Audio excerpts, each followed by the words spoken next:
Welcome to the Get Trauma Informed podcast, dedicated to unraveling the complexities of trauma, its pervasive impact, and the journey towards holistic recovery and realignment. If your radiance has ever felt muted, like I and thousands of others, you're in the right place to reignite your inner light.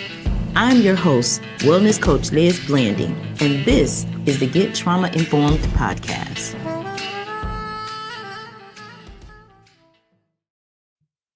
Well, hello.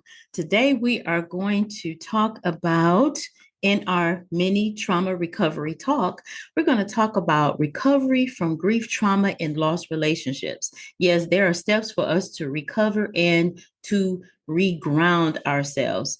You know, I've had relationships for many years, over 38, almost 40 years. And I'll tell you, those relationships are very dear to me. And yes, it is a grief trauma when that relationship is no longer there. So today we're going to talk about lost relationships, right? And the grief that we suffer from those relationships. But I wanted to just give you something too.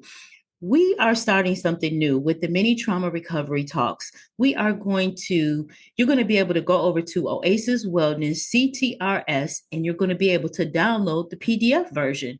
So you will be able to have your notes in front of you, because you know what? Recovery from trauma is a journey, and you will be able to pull the information that you need to help you on your specific journey. Now, during the journey, do we suffer additional traumas? Yeah, because life just keeps going, right? What they say, life keeps lifing. However, with the steps and the tips that we have, the tools and the resources that we have, we can help that journey to be less cumbersome for you and to help you with specific strategies, right? To help you to recover in a very healthy manner. So let's get going, y'all. And don't forget to go on over and to visit us there. We're also, y'all, I have to give a special shout out to WJBJ Radio, the Soul Emporium. They are now one of our sponsors. Thank you so much. All righty, let's get going in the mini trauma recovery talk on recovering from grief, trauma, and lost relationships. Okay, so first of all, acknowledging the grief of that lost relationship. Because oftentimes we walk around life and we're in denial, or we're swallowing the grief, and you don't want to swallow it, right? You want to make sure that you acknowledge it, because if you swallow it, as we know, trauma is progressive, and it will, as we swallow it and bury it, it will sit there and fester like old rotten food. And then somebody will cross you in the grocery store or cut you off. And I tell you, there's road rage, or there's some type of rage that comes up. And you're like, wait a minute, that's not even in my character to respond that way. But guess what? Even if it's not in your character, how do you know what your character is if you suffered trauma after trauma after trauma? Do you know yourself? Do you know that part of us breaks off in fragments when we go through severe bouts of trauma, or even bouts of trauma? So we may be disconnected from what our true character is. So that's why this Get Trauma Informed movement and work is so important. And yes, it is a passion project for me, because I tell you, there's nothing like walking to the other side of recovery. But then guess what? When you get over there, there's relapse prevention. So there's self-care work that needs to be done over there as well. So let's get back to acknowledging the grief of lost relationships. So understanding that loss, it is a form of grief, rather it's through breakups, divorce, or estrangement, right? So any of those things, and breakups can be relationships that are non-romantic relationships, right? We want to recognize that the emotions are complex. There is a feeling of abandonment, maybe a feeling of betrayal, or a feeling of guilt. And we want to acknowledge those feelings, and we want to walk through those emotions in a healthy manner. We want to allow ourselves to feel the sadness. It's sad when we have built a relationship with someone and then our relationship comes to an end. It is a sadness, and it's okay to acknowledge that. There may be some anger there, right? There may be some confusion. Okay. So allow yourself to even feel confused without self-judgment. This is a time that we can allow ourselves to take some care, or some self-care of ourselves. There are stages of grief in lost relationships. And these stages, these 5 stages, include denial, anger, bargaining, depression, and acceptance. And so we allow ourselves to walk through those stages and know that they're going to manifest differently, right? You're grieving the end of a relationship. It's over, it's done with, but the person is still around, right? So we're still in a grieving process because it's a loss. Give yourself the grace to move through each stage at your own pace. We have the habit of of comparing our trauma, or we have the knack of comparing with other people. And we want to stop comparing, because our trauma and our trauma recovery, even our stages of allowing ourselves to reground, all of that's going to be as different and unique as our fingerprint. So we have to allow ourselves that ability to move through each one of these stages at our own pace, and giving ourselves grace to do that. Some of the common reactions to losing a relationship: there's a feeling of sadness. Again, we talked about that. Loneliness, anxiety, panic attacks. Sometimes, all of a sudden the realization starts to hit you that this person is actually out of your life. And wow, in order to walk through that in a healthy manner, oftentimes we don't know the steps to take, right? So this is what this mini trauma recovery talk is all about. How do we walk through these steps of recovery and regrounding in a healthy manner? Okay. So sometimes, what are some of the common reactions? Some of the additional common reactions: we might have an urge to isolate, withdraw from social circles, or seek unhealthy distractions. What are some unhealthy distractions? Maybe something that, overeating or anything in an excess. Maybe we start gaming and we're sitting there for hours and hours and hours. Or maybe we're, getting into unhealthy sexual relationships, right? And putting ourselves at risk. Maybe we are, starting to smoke cigarettes, or maybe we're, whatever that unhealthy habit is, or unhealthy distraction is, to keep our mind off of that pain. Because oftentimes we don't allow ourselves to sit in that moment of pain. We are walking towards unhealthy behaviors to help mask that pain. And if we walk through it and allow ourselves to do an alternative, like, exercise, if we are in that unhealthy space and we start to exercise, we release feel good hormones, right? And then that helps us to feel better. So now we don't have to go and grab an unhealthy substance to help us to walk through the pain. Okay. Oftentimes we withdraw ourselves. For me, isolation is totally kryptonite. I'm telling you, isolation allows you to be not in a healthy space of just giving yourself time, but you're alone with your own thoughts, and your thoughts are racing, racing, racing through your mind. And you're coming up with all these different scenarios that are being fed by the trauma. And oftentimes those scenarios are so untrue. And oftentimes we are hardest on ourselves in those times of we start beating ourselves up, we start second guessing ourselves. We don't have another healthy source to bounce those ideals off of. And that's what coaching offers you: the opportunity to bounce those ideals off of someone that can give you a paradigm shift or help you with the paradigm shift, right? So it's great to have a coach, or somebody with healthy feedback, right? We don't want somebody that's feeding into the space of negativity that you might be in. Okay, we want to talk about over identifying with the relationship loss, or feeling a diminished sense of self-worth. And that's a big one, because oftentimes we associate ourselves with, we did something wrong, or it was our fault.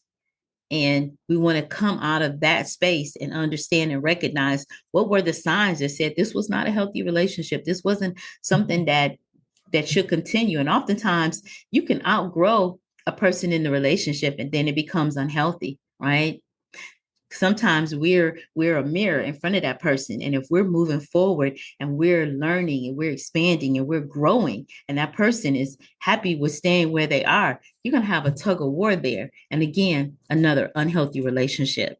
These are some tips for emotional recovery. Self-compassion. Let's sit in that for a minute. Take a deep breath. How does that feel? To give yourself some compassion, reassuring yourself that you are not defined by the end of that relationship.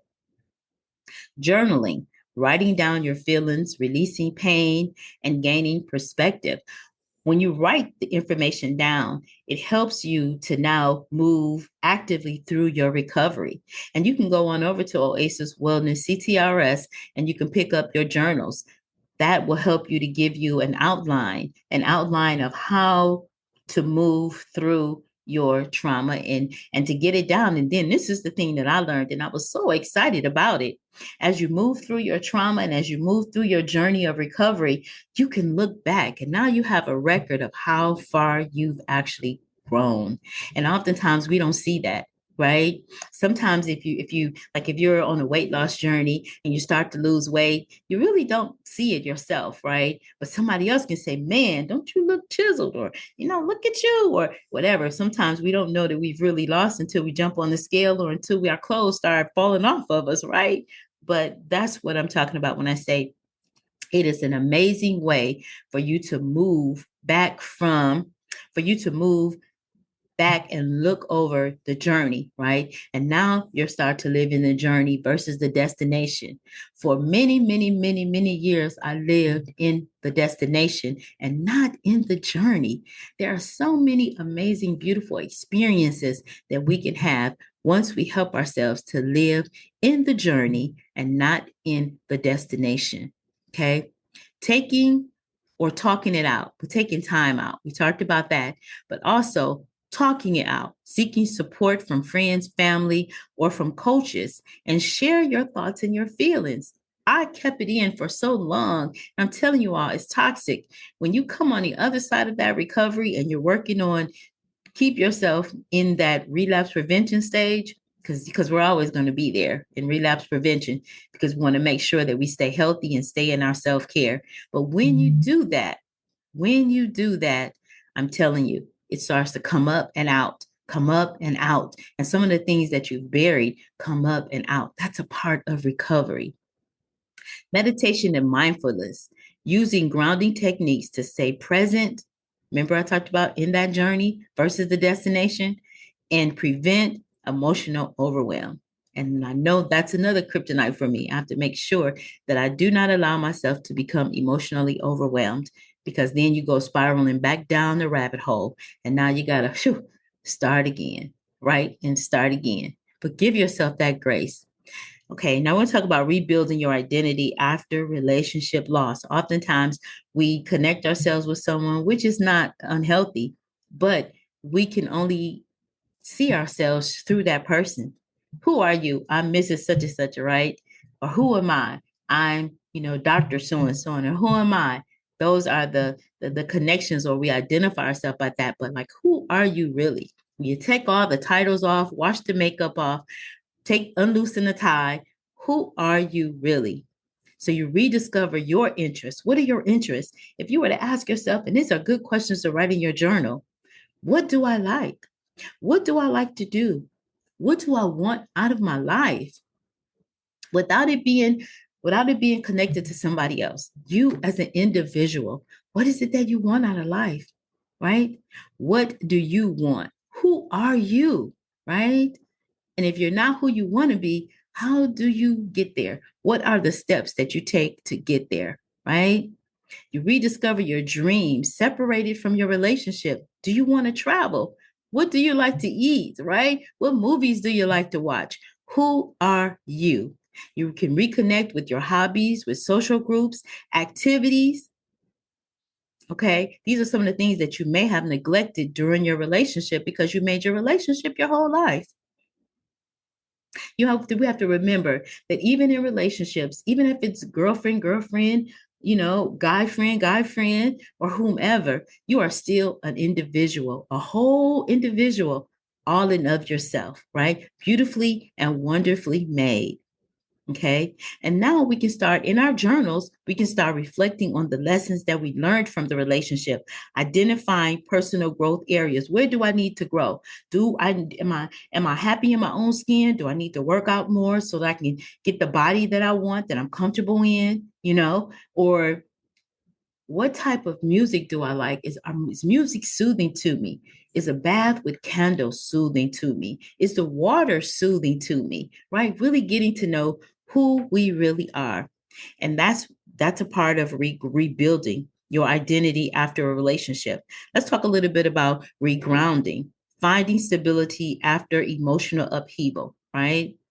Physical grounding techniques can include, and this is something I absolutely love.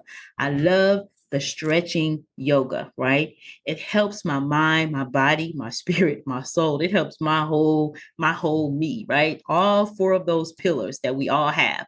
But that helps me when I stretch because you're stretching your body, you're releasing toxins, you're allowing your mind to be free. So you are in an active, right? We're actively executing, regrounding, and finding our own stability, right? Going for a nice walk in nature, right? Looking at the trees, looking at the beautiful sky. I was walking in last night and I looked up at the sky and I tell you all, I saw just the beautiful blue, this beautiful, brilliant blue coming through the clouds. And then I saw the moon and it was absolutely phenomenal. But are we missing these things as we're walking through life, and as if we're in a sadness of grief, are we missing these beautiful things that are right in front of us? Or taking in a deep breath of air and releasing it. That deep breathing help us to focus and come back into our body. And what about spiritual grounding? Reconnecting with your faith, your personal rituals, or practices that foster inner peace and inner calmness. Some of the grounding techniques also that I utilize is feeling myself, right? Like sitting in my chair and feeling my body, right? And feeling my legs and feeling my feet and just coming all the way up to feeling my thighs, my waist, actually emotionally, internally feeling your body, right? Grounding yourself. So now you're not in this frantic, fearful state of being. All of this from a lost relationship, yes, absolutely. Then we establish new routines. Establishing new routines, creating structure in our daily life to help us with emotional regulation and preventing us from drifting into negative thinking patterns. And I want to add something here as well. The people that we have around us is very, very, very crucial. It's critical that we have positive-minded, positive thinking people around us, right? So they can pour that positivity back into us and not allow us to sit with negative thoughts.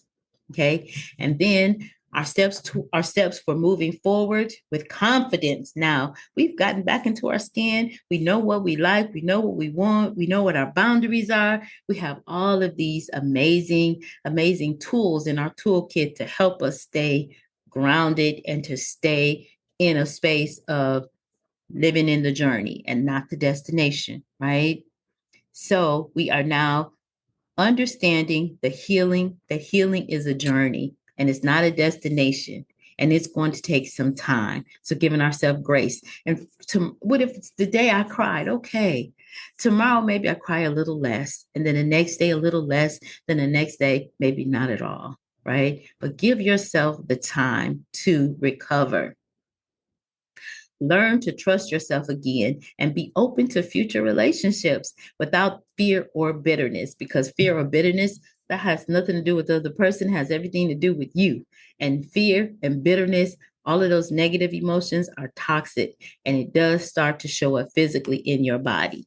Start setting healthy boundaries moving forward, ensuring personal well-being is a priority in any future relationship. You can't lose yourself in a relationship, right?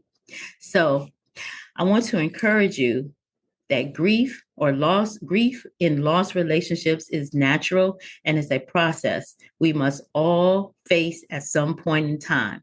So don't think that it's just you, right? It is a process that we all face at some point.